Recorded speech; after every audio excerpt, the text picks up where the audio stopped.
నా ప్రాణానికి ప్రాణమైన తెలుగు ప్రేక్షక మహాశైలందరికీ నమస్కారం. సినిమా ఇండస్ట్రీకి నేను వచ్చి 40 సంవత్సరాలు పూర్తయిన సందర్భంగా థ్యాంక్ యూ వెరీ మచ్. చప్పట్లు కొట్టమని వాళ్ళు ముందే చెప్పాను. ఆలి కదా నాతో అలవాటు పడిపోయిన తమ్ముడు, సో వాడు కొట్టి తీరాలి, తప్పదు.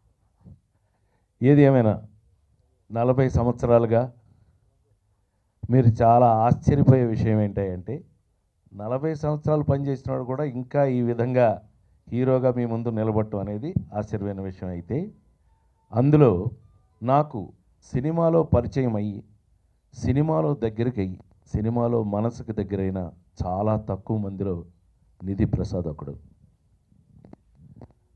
మేము ఇది 4వ సినిమా.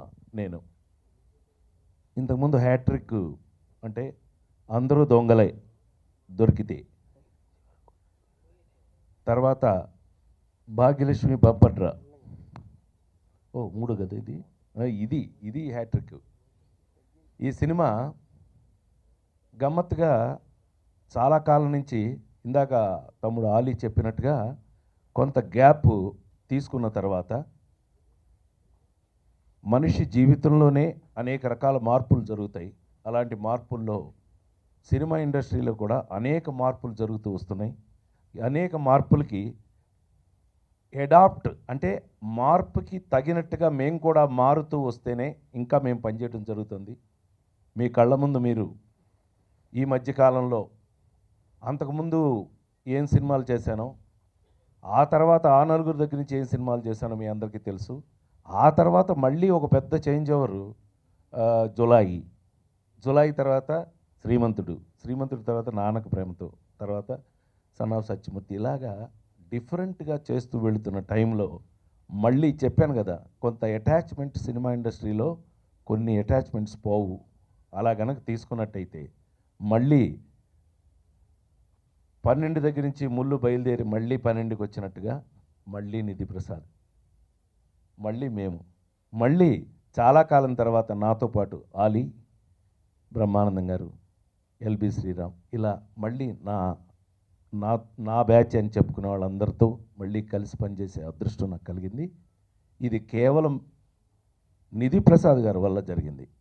నిధి ప్రసాద్ ఇవాళ మళ్ళీ మీరు ఆశ్చర్యపోతారు. మామూలుగా అయితే పెద్ద పెద్ద స్టార్ సినిమాలో ఒక 20 మంది 25 మంది ఆర్టిస్టులు, ఎక్కడ చూసినా ఫ్రేమ్ చూస్తే మీకు ఎక్కడ చూసినా 20 మంది 25 మంది ఆర్టిస్టులు ఉంటారు. కానీ నిధి ప్రసాద్ సినిమాలో ఎక్కడ చూసినా ఆర్టిస్టులే ఉంటారు. చుట్టూ 10 మంది లేకపోతే భోజనం కూడా చేయడు పాపం. ప్లాన్ చేసి ఇది ఒక స్టార్ స్టడెడ్ ఫిల్మ్ లాగా, అంటే కమర్షియల్ సినిమా ఇది తెలిసిపోతుంది, చూస్తేనే తెలిసిపోతుంది. ఊపే కుహ అని ఎందుకు పెడతారు? ఊపే కుహ ఏంటండి అన్నాడు. ఊళ్ళో పెళ్ళికి కుక్కల హడావిడి, ఇది మనం ఊళ్ళో అందరూ చెప్పుకునేది. కానీ ఊళ్ళో పెళ్ళి కుక్కల హడావిడి అని చెప్తే మామూలుగా ఉంటుంది. ఊపే కుహ అంటే డిఫరెంట్గా ఉంటుంది. ఇతను ఎప్పుడు సినిమా డిఫరెంట్గా ఉండడం అనేది ఇతనికి అలవాటు. ఆ అలవాటు ప్రకారం ఈ సినిమా కమర్షియల్, ప్యూర్లీ కమర్షియల్, గోలగా షూటింగే గోలగా ఉంటుందనేది మాకు ఈ సైడ్ నుంచి అటు ఫ్రేమ్ చూస్తే తెలిసిపోతుంది మీకు. అసలు ఇంతమంది మధ్యలో ఎలాగంటే అసలు మామూలుగా ఎవరు మాట్లాడేది ఎవరికీ వినపడదు. అలాంటిది వీళ్ళందరితో పాపం ఇతను ఇప్పుడు మీరు చూస్తున్నంత మందికి 3 మంది ఇంకా ఉన్నారండి సినిమా ఇండస్ట్రీలో. సినిమా ఇండస్ట్రీ కాదు, ఈ సినిమాలో మరి ముఖ్యంగా ఇక్కడ ఇంతమంది హీరోయిన్లు ఉన్నారు కదా, ఇంతమంది మళ్ళీ ఆలీకి సిస్టర్స్ ఉన్నారు, మళ్ళీ ఇంకో బ్యాచ్ ఇంతమంది ఉన్నారు. ఇట్ ఈస్ సరిపోదు కదా. ఈ ఎల్బీ స్టేడియంలో next press meet only in LB stadium. ఎందుకనంటే స్టేడియం లెవెల్లో మాకు ఇప్పుడు మీరు చూస్తే కెమెరా వెనకాల కన్నా కెమెరా ముందే ఎక్కువ మంది ఉన్నాం మేము. బట్ ఈ సినిమాలో అంతమంది ఉన్నాము, అన్ని క్యారెక్టర్స్తో అంత గమ్మత్తుగా చాలా. అది ఐ థింక్ బహుశా ఓన్లీ నిధి ప్రసాద్ వల్ల వీలవుతుందేమో నాకు అర్థం అవుతుంది అనుకుంటాను. ఇది చాలా కాలం తర్వాత అల్లరల్లరగా థియేటర్లో ఎంజాయ్ చేస్తారనే నమ్మకం నాకుంది.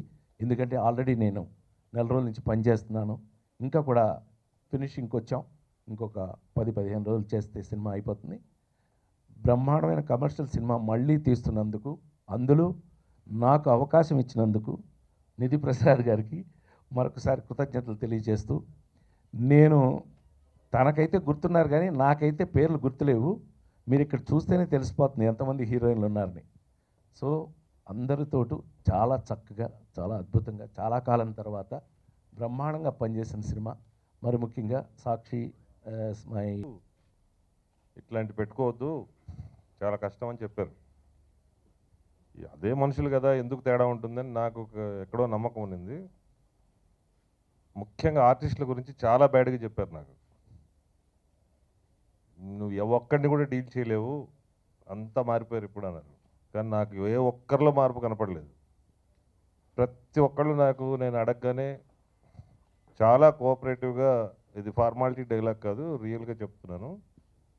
ఫస్ట్ ఇది ఎందుకు చెప్తున్నానంటే, వాళ్ళందరూ కోఆపరేషన్ లేకపోతే ఈ సినిమా స్టార్టే చేసి ఉండేవాడిని కాదు.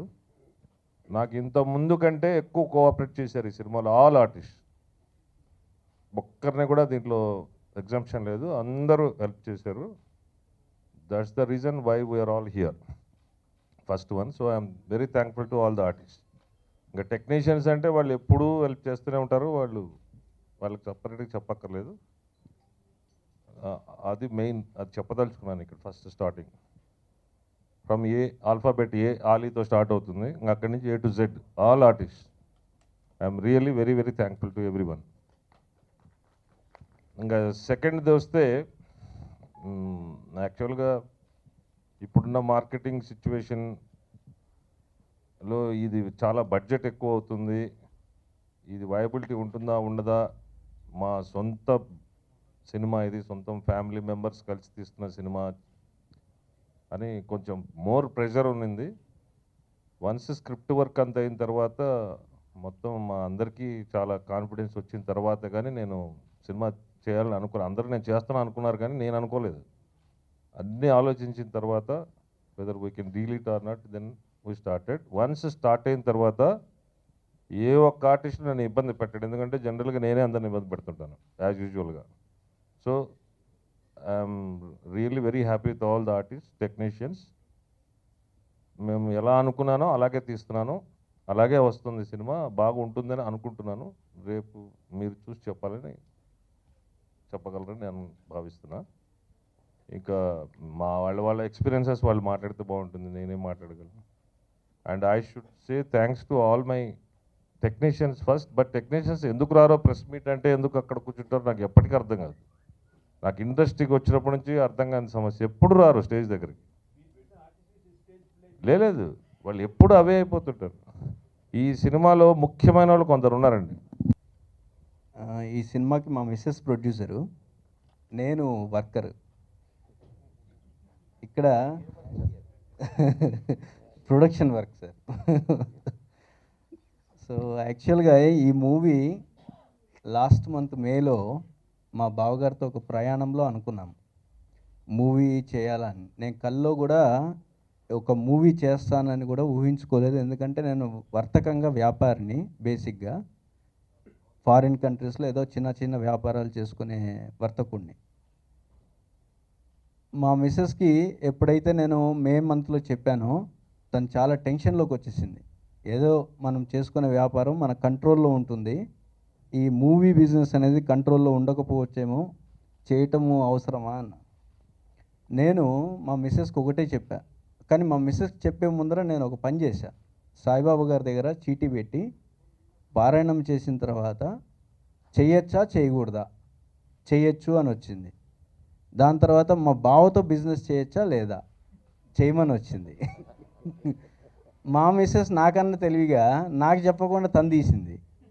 తర్వాత మా కొడుకుతో కూతురుతో తీసింది. మా బావ అంటే మా నాన్నగారు అక్క కొడుకండి. సో ఒకటి అడిగాను, నాకు కంట్రోల్లోకి రావాలంటే నాకు సిస్టమ్ మీద పట్టు ఉండాలంటే నేను నీ దగ్గర ఒక 3 months ట్రైనింగ్ అవుతాను. 24 క్రాఫ్ట్స్ ఉన్నాయి కదా, 24 క్రాఫ్ట్స్ మీద నాకు కొంచెం ట్రైనింగ్ ఇవ్వు, నీతో పాటు పొద్దున్న నుంచి సాయంత్రం వరకు స్కూల్కి వచ్చినట్టు వచ్చి కూర్చుంటానని చెప్పి తనతో పాటు పోయి కూర్చునేవాడిని. ఎవ్రీడే కూర్చొని ఒక్కొక్క సబ్జెక్ట్ మీద డిస్కషను, తర్వాత కంట్రోల్ ఎట్లా చేయాలి, ప్రొడక్షన్ కాస్ట్ ఎట్లా కంట్రోల్ చేయాలి, ఎన్ని క్రాఫ్ట్స్ ఉంటాయి, ఎంతమంది ఎట్లా వర్క్ చేస్తారు. సో ఇదంతా కూడా తన దగ్గర నుంచి ఒక 3 months ట్రైనింగ్ తీసుకున్న తర్వాత we both of us left to Goa. Goa అని ఎందుకు ఎంచుకున్నామంటే ఏకాంతంగా ఒక ప్లేస్ తీసుకొని కూర్చుండిపోయామంటే ఒక యజ్ఞం లాగా మనం వర్క్ చేసుకోవచ్చు, ఎక్కడ ఎటువంటి డిస్టర్బెన్స్ లేకుండా మనం వర్క్ చేసుకోవచ్చు అని ఒక 20 daysకి గోవాకి వెళ్ళడం జరిగింది. సో ఇక్కడ ప్రవేశమైనటువంటి వ్యక్తి నాగరాజ్ గారు. సో స్క్రిప్ట్ వర్క్ వెళ్ళటం, ఒక 1 month కూర్చోవటం, అంత స్క్రిప్ట్ డైలాగ్స్ అన్నీ రెడీ చేసుకోవటం, రావటం. వచ్చిన తర్వాత ఫస్ట్ క్యాస్టింగ్ స్టార్ట్ చేసాం.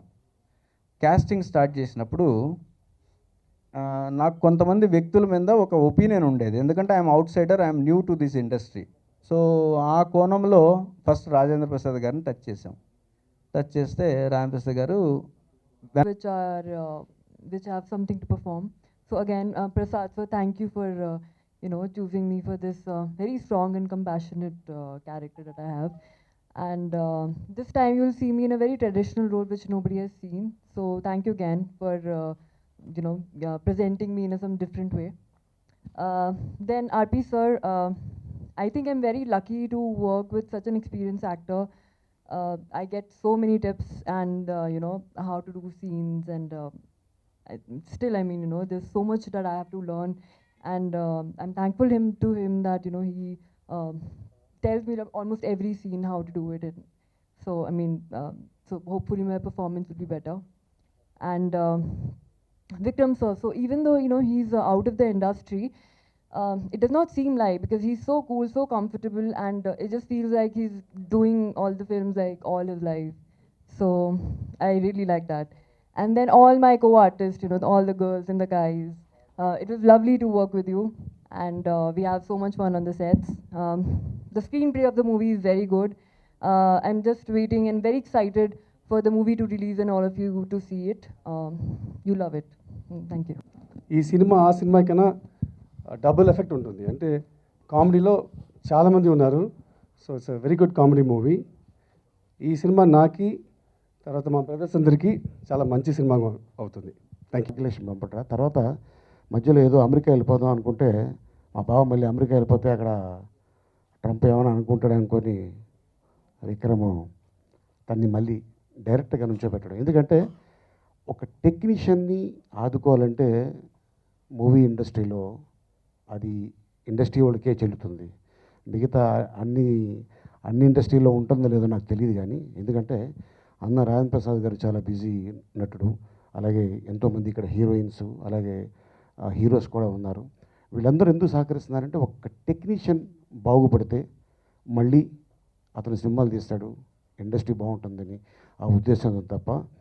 అండ్ ఇంకోటి ఏంటంటే ఇదే విక్రమ్ కాకుండా విక్రమ్ నిర్మాతగా ఇదే నిధి ప్రసాద్ డైరెక్టర్ కాకుండా ఉండుంటే ఇంతమంది ఆర్టిస్టులు మీకు దొరికేవాళ్ళు కాదు, వచ్చేవాళ్ళు కాదు, సినిమా అయ్యేది కూడా కాదు.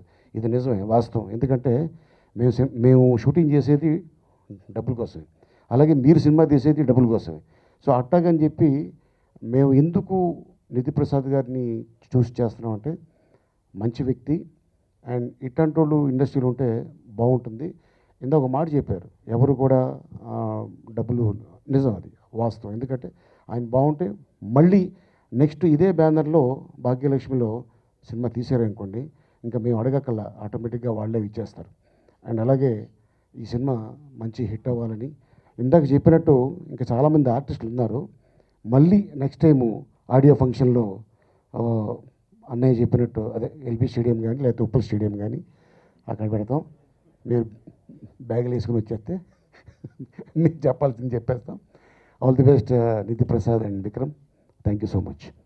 రాజేంద్ర ప్రసాద్ గారు సినిమాలు చూస్తూ పెరుగుతూ ఇండస్ట్రీకి వచ్చిన తర్వాత ఎంతో కొంత కామెడీ టైమింగ్ మాకు వచ్చింది అనుకుంటున్నాం. అంత పెద్ద వ్యక్తితో స్క్రీన్ని షేర్ చేసుకోవడం చాలా అదృష్టంగా భావిస్తున్నాను సార్. నేను ఫస్ట్ భయపడ్డాను, ఇంతమందిలో ఒక్క డైలాగ్ అన్నా నాకు ఇస్తారా లేదా అని. కానీ మా ప్రసాద్ గారు అలాగే రాజేంద్ర ప్రసాద్ గారు కలిసి మా అందరికీ కూడా డైలాగులు ఉన్నాయి. అది ఫస్ట్ ఆనందంగా ఉంది. ఇంతమందితో సినిమా చేస్తారని నేను కలలో కూడా అనుకోలేదు. ఇది రాజేంద్ర ప్రసాద్ గారి సినిమాలు ఎలా అయితే ఉంటాయి, ఆ ఒక్కడ అడక్కు, జంబలక్కడి పంప, మిగతా ఆ ఒక్కడి అడక్కు, ఏప్రిల్ 1 విడుదల, లేడీస్ ట్రైలర్ ఎలా ఉంటాయో అంత కామెడీగా చాలా రోజుల తర్వాత ఫస్ట్ ఒక ఆడియన్కి 20 రూపాయల టికెట్ కొనుక్కొని నాకే చూడాలనిపిస్తుంది. మా బ్రదర్స్ అందరికీ ఇలాంటి బ్రదర్ దొరకడం మాకు చాలా హ్యాపీగా ఉంది. Thank you very much. ఈ సినిమా సూపర్ హిట్ అవుద్ది. మీరందరూ దాన్ని పెద్ద హిట్ చేస్తారని మనస్ఫూర్తిగా కోరుకుంటూ థ్యాంక్ యూ ఆల్. నిధి ప్రసాద్ గారి డైరెక్షన్లో చేయటం ఫస్ట్ టైము. అంతకుముందు ఆయన సినిమా కాంబినేషన్లు అన్నీ చూశాను. అన్నిటికంటే రాజేంద్ర ప్రసాద్ గారితో చేయటం చాలా మంచి ఎక్స్పీరియన్స్. ఎందుకంటే చిన్నప్పుడు ఆయన సినిమాలు అంటే షూటింగ్లు కూడా చాలా చూశాను. లేడీస్ టైలర్ అంతా మా ఊర్లో రాజోలోనే చేశారు. తర్వాత అలీబాబా అరడజన్ దొంగలు షూటింగ్ కూడా వచ్చాను వైజాగ్లో జరుగుతున్నప్పుడు. ఆయనతో చేయటం అంటే మా అందరికీ బ్రదర్స్ కింద మా అందరికీ చేయటం మా అందరికీ మంచి ఎక్స్పీరియన్స్. అండ్ విక్రమ్ గారికి ఫిలిం మంచి ఫిలిం అవ్వాలని కోరుకుంటూ I wish this film all the best. చాలా హ్యాపీగా ఉంది. నా కెరియర్లో సెకండ్ మూవీ రాంప్రసాద్ గారు వచ్చేసాను అప్పులపారావు. మళ్ళీ ఇప్పుడు ఈ సినిమా చేసే అవకాశం దొరికింది. ఈ సినిమాలో అవకాశం ఇచ్చినందుకు నిధి ప్రసాద్ గారికి, మన విక్రమ్ డైరెక్టర్ ప్రొడ్యూసర్ గారికి అందరికీ థ్యాంక్స్ చెప్తున్నాను. Thank you so much. Tension కాదు, గారు అలీ గారు అందరూ ఉన్నారు. సో ఇలాంటి ఆపర్చునిటీ ఇచ్చిన నిధి ప్రసాద్ గారికి thank you. Trust me, very great opportunity. Rajendra Prasad గారితో Nidhi Prasad sir his like experienced director. So వీళ్ళందరితో ఈ మూవీలో యాక్ట్ చేసే ప్రతి ఒక్కరు already experienced, Rishi and everybody. So shoot చేస్తున్నప్పుడు కూడా more than shoot, it's more like a picnic. అంటే ఫ్రెండ్స్ అందరితో కలిసి చేస్తున్నట్టే ఉంది. సో యాజ్ అన్ యాక్టర్ మేమంతా ఎంజాయ్ చేస్తున్నామంటే ప్రతి షూర్ మూవీ చాలా బాగా వస్తుందని. Let's just hope for the best. Thank you ఇచ్చినందుకు. Thank you sir, thank you so much. And ఇంత పెద్ద బిగ్ స్టార్స్తో యాక్ట్ చేయడం I'm really grateful.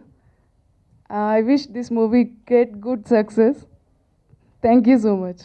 And amazing actors that we have in multi-star cast, and definitely thank you to my director and producer who believed in me. And it has been amazing. Every day I'm learning so many things, and doing scenes with like 15-16 actors every day.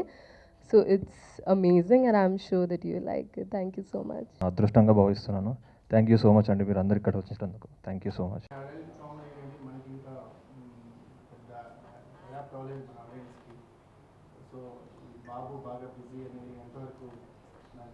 ఇది నా ఉద్దేశంలో adult comedy కాదండి. It's very ఒక sensitive dairy. అంటే ఒక